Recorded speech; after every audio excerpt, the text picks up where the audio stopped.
اس کے بعد ان تینوں بھائیوں نے جو ہے نا مدعے کو ختم کرنے کے لیے اس بھائی کے ٹکڑے کیے، اس کو بوری میں ڈالا اور اس بوری کو کھائی کے اندر پھینک دیا۔ اب ناظرین اس واقعہ کے بعد جو ہے نا اس عظمیٰ نامی خاتون جو کہ اس کی مقتول کی بہن تھی، ان کا ایک قریبی عزیز تھا، اس کا نام یاسر تھا، وہ مدثر کا بھائی تھا، اس نے عظمیٰ کو کال کر کے کہا کہ آپ کا بھائی جو ہے وہ کہاں پر ہے؟ یہاں پر گاؤں کے اندر جو ہے نا کھائی کے اندر سے کسی شخص کی ٹانگ ملی ہے، تو مجھے پتا لگا کہ آپ کا بھائی جو ہے 2-3 دن سے گھر پہ نہیں ہے، تو کیا معاملہ ہے؟ اس کی بہن پریشان ہو جاتی ہے اور وہ اپنے بھائی طاہر کو فون کر کے یہ پوچھتی ہے کہ بھائی کہاں پر ہے؟ خیر اس کی بہن جو تھی اس کے دل میں وسوسے آنے شروع ہو گئے اور وہ CMH ہاسپٹل جاتی ہے، اور وہاں پر جب جا کر ہاسپٹل میں وہ اس لاش کے کٹے ہوئے ٹکڑوں میں سے ٹانگ کو دیکھتی ہے تو اسے یاد آ جاتا ہے کہ اس کے بھائی کی ٹانگ پر جو ہے نا شوگر کی وجہ سے ایک زخم تھا۔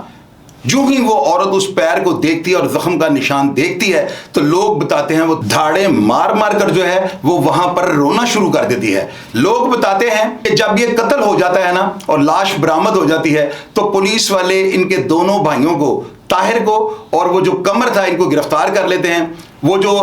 تیسرا ان کا بڑا بھائی ماسٹر مائنڈ شوکت تھا وہ اس وقت قابو نہیں آتا، اور پولیس والے اس کی بھابھی جو طاہر کی بیوی تھی اس کو گرفتار کر کے تفتیش کا سلسلہ شروع کر دیتے ہیں۔ یہ FIR جو تھی تھانہ سٹی راولا کوٹ آزاد کشمیر میں درج ہوتی ہے، اور اس FIR کے درج ہونے کے بعد اس کی والدہ کی مدعیت میں چونکہ یہ FIR درج ہوتی ہے، پولیس افسران اس کی والدہ کا بیان جب قلم بند کرتے ہیں تو اس بیان میں پہلے جو اس کی والدہ سے اس کے بھائی شوکت نے لکھوا کر رکھا ہوتا ہے، اس بیان میں اس کی والدہ سے یہ لکھوایا جاتا ہے کہ میرا بیٹا مجھے بے ہوشی کی دوائی دینے کے بعد میرے ساتھ بدکاری کرتا تھا۔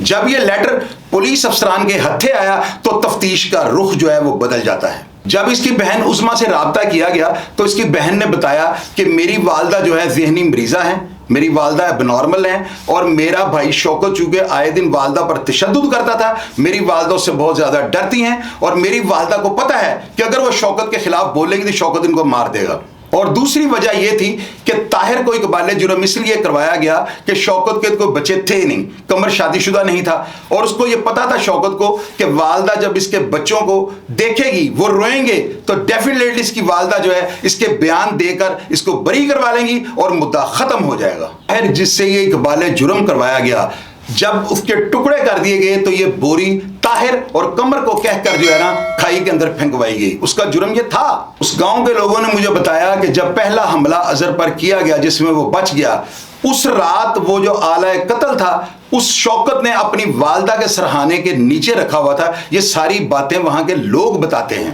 ناظرین یہاں پر ایک بڑی قابل غور بات آپ کو بتاتا ہوں، جو ان کا بڑا بھائی ماسٹر مائنڈ شوکت تھا نا، اس نے اپنی والدہ کو اتنا ہاتھوں پہ کیا ہوا تھا کہ اس کی والدہ نے والد کی وفات کے بعد تمام تر کاغذات جو ہیں شوکت کو دے دیے، اور اپنے بچوں کو یہ کہا ہے کہ تمہارے چچا زاہد اور اجاز جو ہی تمہارے والد کا 40واں ختم ہوگا بیٹھ کر فیصلہ کروا دیں گے، جس کا جو بنے گا میں اس کو دے دوں گی۔ لوگ بتاتے ہیں کہ جس دن اظہر کا والد فوت ہوتا ہے، اظہر لاہور میں ڈیوٹی کر رہا تھا اور اس کے دوستوں نے اس کو کوئی نشہ ور چیز پلا دی جس کی وجہ سے اسے 2 دن ہوش نہ آیا۔ جب یہ ہوش میں آتا ہے تو اس کے دوست اس کو بتاتے ہیں کہ تمہارا والد فوت ہو گیا ہے۔ یہ وہاں جب گاؤں میں جاتا ہے تو لوگ بتاتے ہیں کہ یہ شدت غم میں جو ہے دیواروں کو سر مار کے روتا تھا کہ میرے ساتھ نشے نے کیا کروا دیا۔ وہاں پر جو پولیس نے اس کی ہاسپٹل سے رپورٹ تیار کروائی، اس رپورٹ کی کاپی اس کے بڑے بھائی شوکت کے پاس تھی، جس نے وہ کاپی جب اظہر قتل ہو گیا تو گاؤں کے لوگوں کو دکھائی اور بتایا کہ یہ بہت بڑا نشئی تھا۔ اس گاؤں کے لوگ یہ بتاتے ہیں کہ یہ اظہر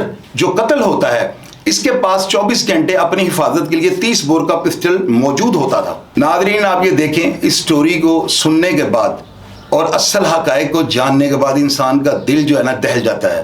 ناظرین یہ زمین کے ٹکڑے کی کوئی ویلیو نہیں، یہ وہی بھائی ہوتے ہیں جب بچپن میں کوئی ان کو مارتا ہے تو ہم ان کے اوپر لیٹ جاتے ہیں اور لوگوں کو یہ کہتے ہیں کہ میرے بھائی کو جو ہاتھ لگائے گا میں اس کو ٹکڑے کر دوں گا، لیکن یہ جائیداد اور زمین کے نشے میں انسان اسی بھائی کے ٹکڑے کرنے پہ مجبور ہو جاتا ہے۔ یہ دنیا کی ریت ہے۔ ناظرین آج اگر کوئی بھائی آپ کے ساتھ بڑا پیار کرتا ہے تو آنے والے وقت میں آپ اس بات کی کوئی گارنٹی نہیں دے سکتے کہ آپ اسی بھائی کی جان کے دشمن نہیں بن جائیں گے۔ مقتول کی جو بہن ہے اس نے جو آزاد کشمیر کے صدر بیرسٹر سلطان ہیں اور وزیر اعظم جو تنویر الیاس ہیں اور اس کے علاوہ سپریم کورٹ کے چیف جسٹس سے جو ہے اپیل کی ہے اور اپنے بھائی کے مقدمہ قتل کی شفاف انکوائری کو اور کیس کو دوبارہ ری اوپن کر کے اس کے تمام حقائق کو منظر عام پر لانے کے لیے جو ہے نا مقتول کی بہن نے جو ہے نا ان سب سے جو ہے اپیل کی ہے اور کہا ہے کہ مجھے انصاف دلایا جائے۔ ناظرین آخر میں آپ لوگوں کو ایک بات باور کروانی چاہتا ہوں، خدا کا انصاف بہتر تولتا ہے،